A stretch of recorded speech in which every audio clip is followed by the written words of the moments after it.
네, 3교시 상담 시작해 보겠습니다. 지금 정시 상담 해드리고 있는데요. 실제 입시에서는 변수가 생길 수 있다는 점은 참고하시면 좋겠습니다. 두 번째 상담자 한번 전화 연결해 보겠습니다. 안녕하세요. 네, 안녕하세요. 네, 반갑습니다. 소개 좀 부탁드릴게요. 네, 저 이번에 수능 본 고3 학생 엄마입니다. 네, 그렇군요. 아이가 뭐라고 하던가요? 평소보다 좀 잘 나온 편인가요?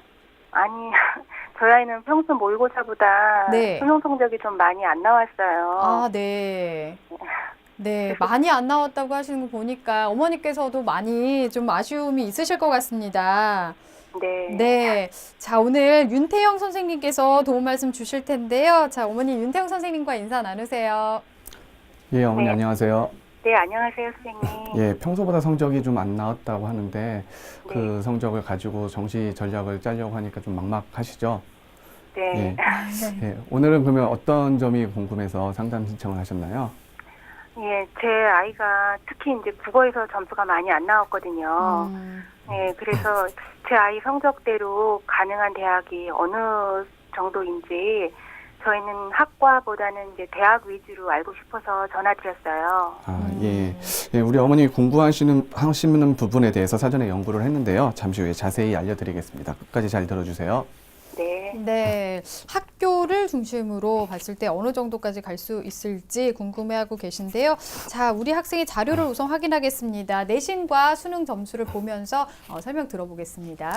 예, 우리 학생의 전 학년 내신 평균 등급을 살펴보겠습니다. 국어는 1.44, 수학은 1, 영어도 1이고요. 사회는 1.97 등급입니다. 평균 1.4 등급이 되겠습니다. 네. 다음으로 수능 성적을 살펴보겠습니다. 100분위 기준으로 국어 B형 100분위 89의 2등급이고요. 수학 A형은 100분위 95의 1등급, 영어는 100분위 98의 1등급, 한국사가 좀 부족한데요. 100분위 70의 4등급, 경제가 100분위 90의 1등급입니다. 대신 제2외국어는 기초 베트남어를 선택했는데요. 100분위 96의 1등급을 받았습니다. 네. 다음으로 정시 희망대학을 살펴보면요. 가군에서는 이화여대 보건관리학과, 나군에서는 고려대 보건정책관리학부이고요. 다군은 아직 고민 중입니다. 네. 인문계 학생인데요. 수학은 잘 나왔고 국어가 조금 아쉽습니다. 한국사도 좀 많이 아쉬울 것 같고요. 자, 점수를 살펴봤는데 분석을 좀 해주실까요, 선생님? 예, 그 분석을 하기 전에 어머니께 먼저 질문을 좀 드리겠습니다. 예, 우리 어머니 다른 영역에 비해서 한국사 성적이 상당히 좀 부족한 편인데요. 예, 이런 점을 고려해서 대학을 선정하신 건가요? 한국사는 애초에 이제 서울대를 목표로 해서 공부한 거고요. 예. 수능 성적이 전체적으로는 이제 그쪽하고는 거리가 멀어져서 베트남어로 대체를 할 생각이에요. 아, 예. 예, 그러면 그 성적에 맞춰서 제가 좀 분석을 좀 해보겠는데요. 일단 내신 성적부터 좀 살펴보면요. 정시에서 사실 내신 성적이 큰 의미를 갖지는 않지만 그래도 일부 대학에서 10% 아주 미세한 아주 적은 반영 비율을 보이지만 거기에서도 또 동점자가 많은 상황에서는 당락이 갈릴 수도 있으니까요. 살펴보겠습니다. 내신 성적에서 국수, 영사 평균 등급이 1.4등급으로 매우 우수한 편인데요. 네. 예, 이게 전 과목을 했는데도 1.4등급인데 지금 학생이 희망하는 고려대라든지 연세대 또는 이화여대 같은 경우에는요. 뭐 고려대, 연세대는 뭐 최대 12과목 그리고 이화여대는 우수한 30단위를 반영하게 돼요. 그럴 경우에는 평균 1등급이 됩니다. 다 네. 모두 1등급이 돼버리기 때문에 학생부를 반영하는 대학의 경우에도 학생부에 따른 유불리는 감안하지 않으셔도 될 것 같고요. 다음으로 수능 성적을 좀 살펴보겠습니다. 예, 수능 성적에서는 아까도 어머님이 말씀하셨지만 국어와 한국사 성적이 좀 부족한 편이고요. 그 성적을 감안해서 합산 점수를 보게 되면 표준 점수 합이 507이고요. 100분위가 365.5입니다. 이 성적으로 희망하는 대학에 지원하기엔 조금 무리가 있는 편인데요. 대신 방금 전에 어머님이 말씀하신 것처럼 한국사를 제2외국어 기초 베트남어로 대체한다라면 얘기가 달라지게 됩니다. 네. 한 과목을 대체하게 되면은 성적이 많이 상승하게 됩니다. 그 점수를 살펴보면 표준 점수가 525가 나오게 됩니다. 네. 예, 100분위는 뭐 378.5가 되고요. 단 여기서 좀 주의하실 점은 525라고 하는 점수가 그 표준 점수를 그대로 반영한 경우거든요. 베트남어의 표준 점수 그대로 반영한 경우인데 실제로 베트남어라든지 뭐 탐구 영역에 반영될 때에는 상위권 대학은 변환 표준 점수를 활용하기 때문에 네. 점수가 한 10점 정도는 좀 낮아질 것으로 보입니다. 그래서 대략 표준 점수 515 정도를 기준으로 해서 지원 계획을 세워보는 것이 좋을 것으로 보입니다. 네. 네, 우리 학생이 베트남어가 또 이번 전략의 키가 될 것 같은데요. 우리 학생이 영어 성적이 좋기 때문에 영어 비중이 좀 높은 학교를 좀 선택하는 게 좋은 것 같은데 선생님 좀 더 구체적으로 조합을 좀 짚어주시죠. 예, 그 학생의 수능 조합별 성적을 살펴보겠는데요. 아까도 말씀드렸듯이 베트남어가 들어간 경우, 대체된 경우와 대체되지 않았을 경우를 나누어서 보겠고요. 또 하나는 이제 어머님이 그 희망하시는 학생이 희망하는 부분이겠죠. 그래서 그 수준에 있는 대학을 중심으로 반영 비율에 따른 유불리를 살펴보도록 하겠습니다. 화면 보면서 설명드리죠. 네. 예. 예, 그 지금 보시는 표는 한국사를 그대로 반영했을 경우입니다. 대학은 한양대, 연세대, 고려대, 서강대, 성균관대, 나군이고요. 이화여대의 반영 비율을 그대로 적용한 표를 보여드린 겁니다. 네. 507점 기준에서 지금 뭐 보시면 아시겠지만 서강대 기준과 성균관대, 나군 기준이 좀 좋은 성적으로 나오게 됩니다. 예, 다음으로 한국사를 기초 베트남어로 대체한 경우를 살펴보면요. 네. 예, 성적이 확실히 더 많이 올라가게 되죠. 네. 예, 525점이 되고요.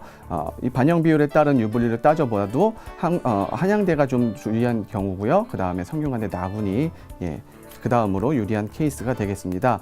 그래서 이 비율은 아까도 말씀드렸지만 기초 베트남어 성적이 반영될 때는 표준 요소 그대로 반영되지 않고 변환 표준 요소로 활용되기 때문에 그 변환 표준 요소가 어떻게 나오느냐에 따라 가지고 한양대가 유리할 수도, 성대가 유리할 수도, 이대가 유리할 수도 있습니다. 그건 달라질 수 있으니까 그때 가서 다시 한번 살펴보셔야 될 것 같습니다. 네. 자, 영역별 조합 비율에 대해서 한국사를 그대로 반영을 했을 때와 또 기초 베트남어로 대체를 했을 때로 나눠서 좀 살펴봤는데요. 이번에는 김영주 선생님께 좀 여쭤보겠습니다.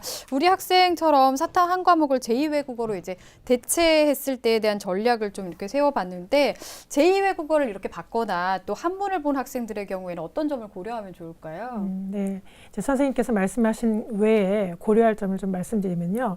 그러니까 변환 표준 점수를 사용한다고 할지라도 제2외국어는 다른 사탐보다는 변환 표준 점수가 조금은 높은 편입니다. 네. 그런 점이 하나 유리하다고 할 수 있고요.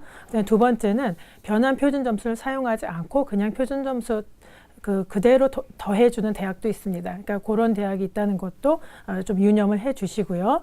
또 세 번째로는 가산점 형태로 대체하지 않고 사탐 한 과목으로 대체하지 않고 가산점 형태로 한 5% 내외에서 가산점을 주는 그런 대학도 있고요. 네. 또 네 번째로 서울대 같은 이제 경우인데 1, 2등급은 만점이고 3등급부터는 차등 감점이 되는 대학도 있으니까 대학마다 여러 가지 경우를 잘 이렇게 살펴보시고 지원을 하시는 것이 좋을 것 같습니다. 네. 네, 그럼 우리 학생이 희망하는 대학을 좀 살펴봐야 될 텐데 우리 학생이 희망하는 대학 이화여대와 고려대입니다. 선생님 특징 좀 짚어주시죠. 예.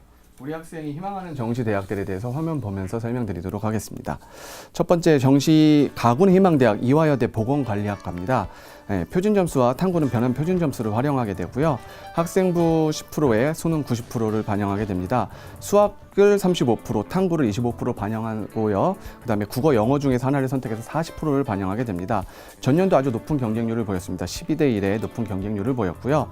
올해 지원 가능 예상 성적은 386점을 예상하고 있고요. 학생 성적은 391점입니다. 이렇게 391점이라고 하는 점수는 사탐을 한 과목을 제2외국어로 대체한 경우를 보여드린 겁니다. 지원하면 합격 가능성이 높다라고 보이고요. 개인적으로는 이 학과 외에 다른 학과도 지원 가능하기 때문에 이화여대를 생각하신다면 인문계열 다른 학과를 지원할 것을 한번 생각해 보실 거를 권해드리고요. 다음으로 나군에서 고려대 보건정책관리학부입니다. 여기도 마찬가지로 표준 점수와 변환 표준 점수를 활용하게 됩니다. 학생부 10%에 수능 90%가 반영이 되고요. 국어, 수학, 영어가 28.6%, 그다음에 탐구를 14.2%를 반영하게 됩니다. 경쟁률은 3.72대 1이었고요. 지원 가능 예상 성적은 521점입니다. 학생의 성적이 515점이고요. 이 고려대의 경우에는 반영 비율을 적용하게 될 경우에 학생 성적이 더 낮아지게 되기 때문에 사실은 합격을 추가 합격까지 고려한다라고 하더라도 합격을 노리기에는 조금 무리가 있어 보이는 것이 현실입니다. 네, 희망대학의 특징을 좀 살펴봤는데 이화여대는 합격 가능성이 좀 있다라고 말씀을 해주셨고 하고 고려대는 좀 상향으로 보이는데요. 무리가 있을 수 있다라고 말씀을 해주셨습니다. 자, 그러면 우리 학생에 대한 그 합격 포인트를 좀 짚어주실까요? 예, 우리 학생의 정시 지원 포인트도 좀 살펴보겠습니다. 일단 대학을 찾으실 때는 두 가지를 고려를 하셔야 될 것 같습니다. 제2외국어 한문을 사탐 한 과목으로 대체하는 대학. 이 학생이 희망하는 대학들은 아마 대부분 이런 대학일 겁니다. 다음으로는요, 국어가 성적이 낮기 때문에 국어 반영 비율이 낮은 대학을 찾았으면 좋겠습니다. 네. 그 이후에도 대학에서 발표하는 변환 표준 점수에 따라서 유불리가 갈릴 수 있기 때문에 이 변환 표준 점수를 유심히 살펴봐야 되겠고요.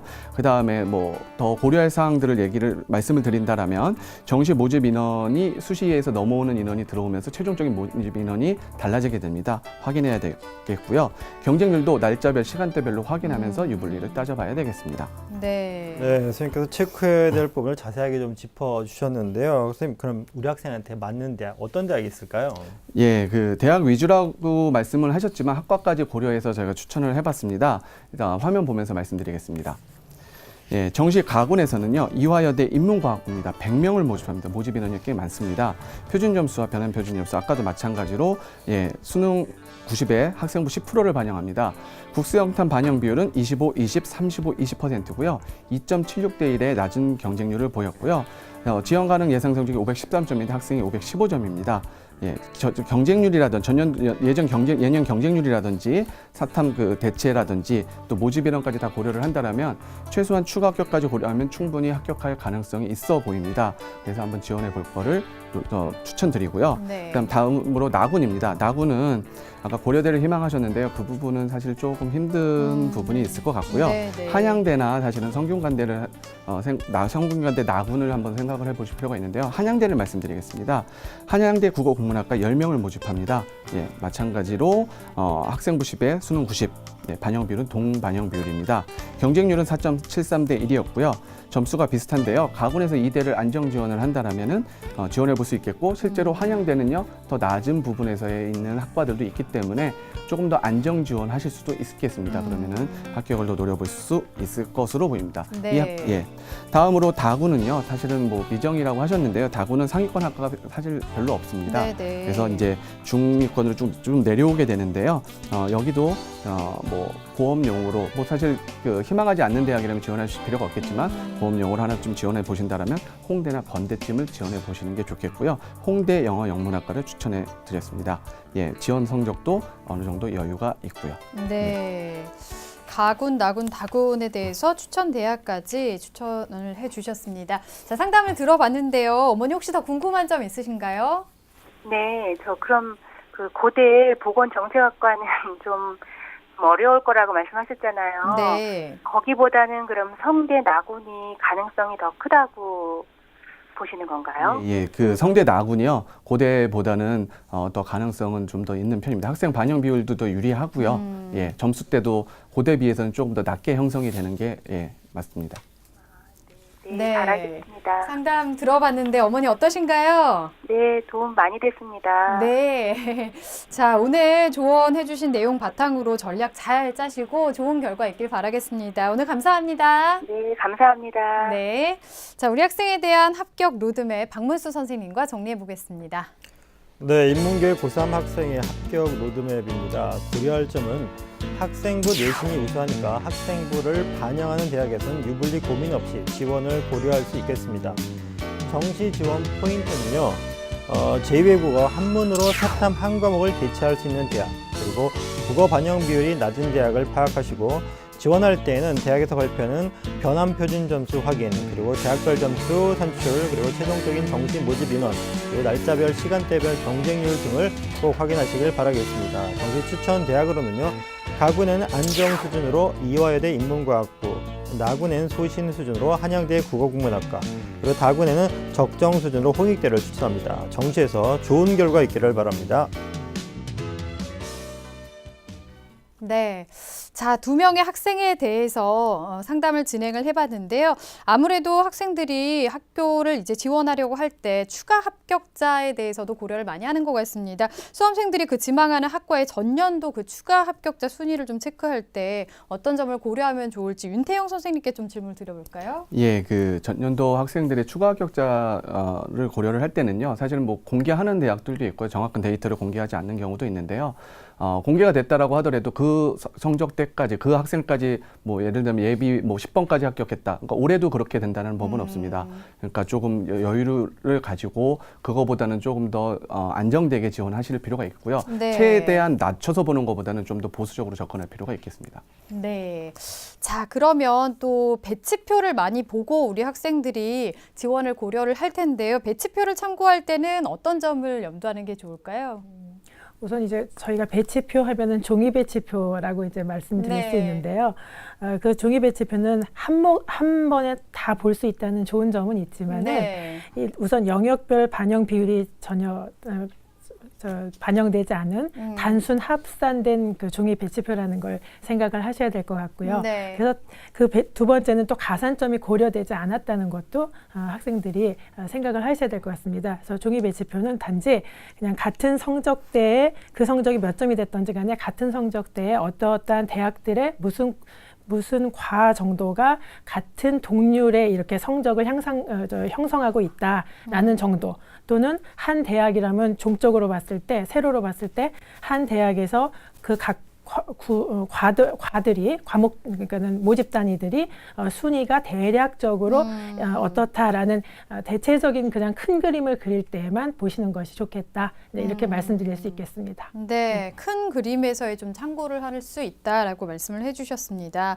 자, 그러면은 아무래도 이번에 또 교차 지원을 고려하는 학생들도 참 많은 것 같은데 교차 지원을 할 때는 어떤 점을 고려하면 좋을지 박문수 선생님께서 좀 조언을 해주실까요? 네, 제가 짧게 두 가지만 말씀드리겠습니다. 네. 우선 첫 번째는 자격 기준을 좀 체크를 좀 하셔야 되겠습니다. 왜냐하면 교차를 할 때는 내가 본 영역을 인정해 주는지, AB형을 다 열어놨는지, 사과탑을 열어놨는지 자격 기준 체크가 먼저가 되겠고요.